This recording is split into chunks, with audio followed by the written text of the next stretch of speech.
호세아 제1장.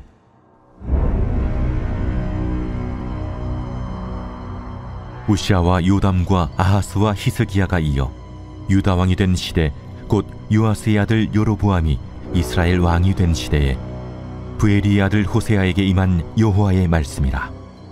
여호와께서 처음 호세아에게 말씀하실 때 여호와께서 호세아에게 이르시되, 너는 가서 음란한 여자를 맞이하여 음란한 자식들을 낳으라. 이 나라가 여호와를 떠나 크게 음란함이니라. 이에 그가 가서 디블라임의 딸 고멜을 맞이하였더니 고멜이 임신하여 아들을 낳음에 여호와께서 호세아에게 이르시되, 그의 이름을 이스라엘이라 하라. 조금 후에 내가 이스라엘의 피를 예후의 집에 갚으며 이스라엘 족속의 나라를 폐할 것임이니라. 그날에 내가 이스라엘 골짜기에서 이스라엘의 활을 꺾으리라. 고멜이 또 임신하여 딸을 낳음에 여호와께서 호세아에게 이르시되, 그의 이름을 로루하마라 하라. 내가 다시는 이스라엘 족속을 궁일히 여겨서 용서하지 않을 것임이니라.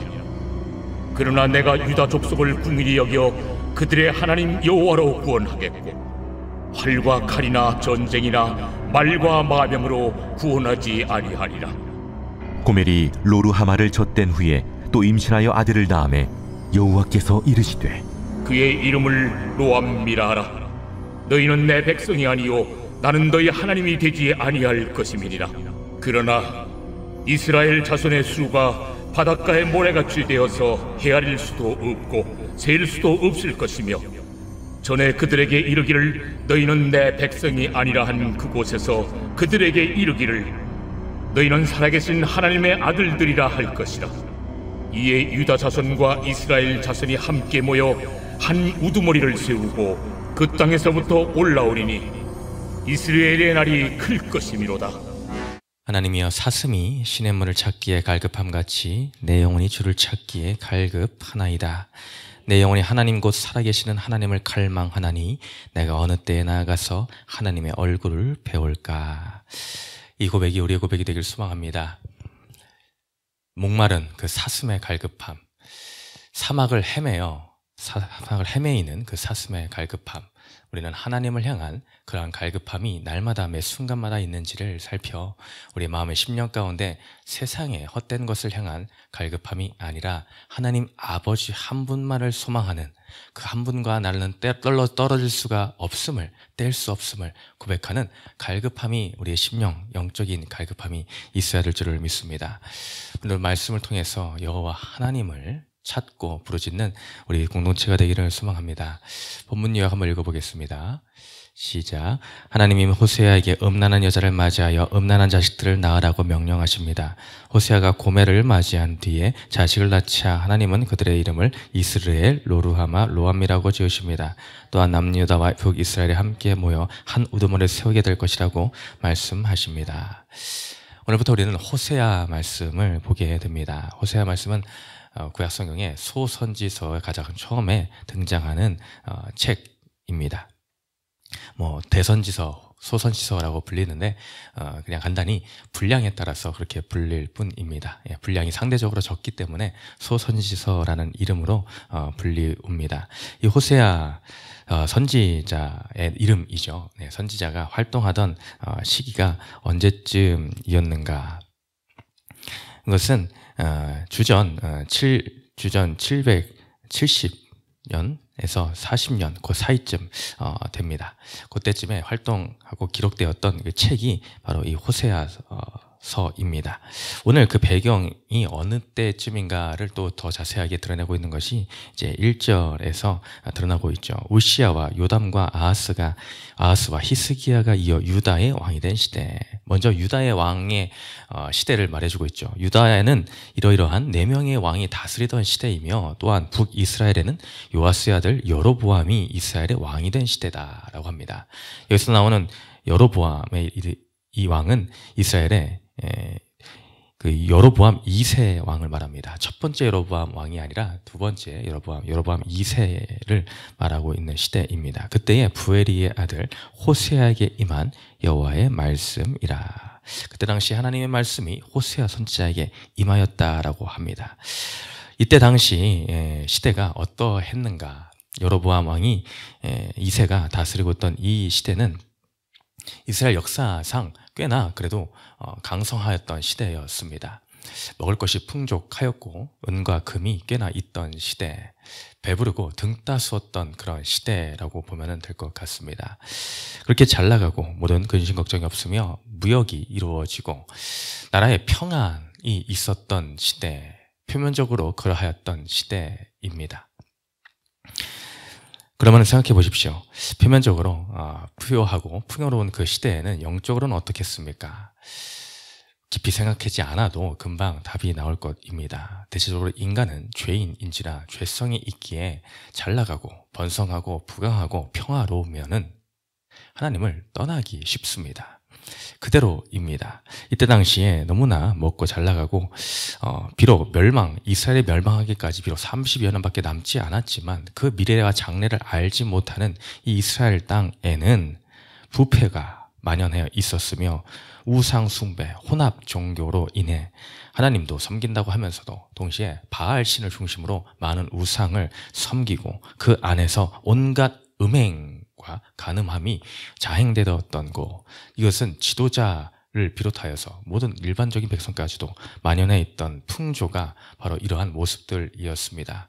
하나님을 하나님답게 부르짖어 외치지 않았고 찾지 않고 떠나가던 그 시대 상황이 바로 이때 당시의 모습이다라는 것이죠.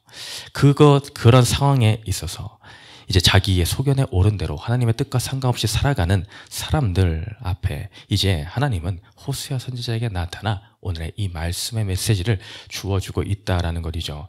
호세아에게 처음에 나타나셔서 갑작스럽게 하나님께서 첫 번으로 하는 말씀이 너무나 충격적인 것이 아닐 수가 없습니다. 어떤 말씀을 하십니까? 이전에 너는 가서 음란한 여자를 맞이하여 음란한 자식들을 낳으라. 이 나라가 여호와를 떠나 크게 음란함이라 하시니. 정말로 충격이 아닐 수가 없습니다. 하나님이 갑자기 나타나셔서 첫 번에 대번하신다는 말씀이 정말로 이것이 정말 하나님이 하시는 것이 맞나 할 정도로 의심이 들 정도의 말씀이지를 않습니까?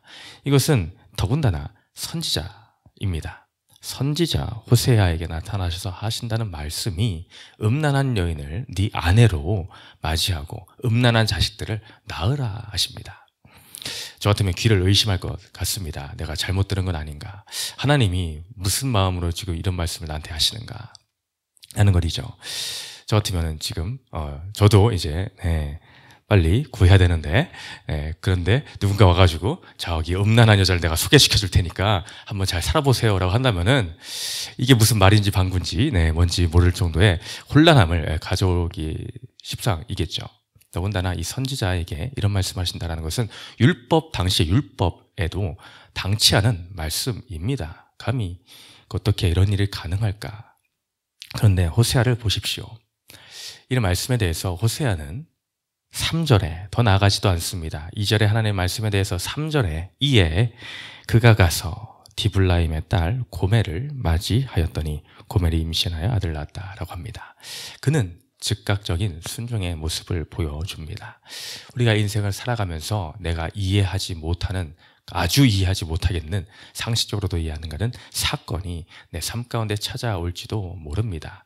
그러나 내 상식이 아닌 하나님의 말씀의 기준이 상식이 되어 우리 인생이 결정되어야 됩니다. 그것이 하나님의 뜻이라면 나는 이해가 되지 않지만 오늘 이 호세아처럼 우리는 즉각적인 순종의 모습, 하나님 말씀이 나를 이끌어가신 그 믿음과 확신 안에 기초하여 서서 그 말씀에만 내가 따르고 내 머리로 나의 판단으로 이렇다 저렇다 재고 또 재어서는 안 된다라는 것을 우리는 교훈 삼을 수가 있을 것입니다.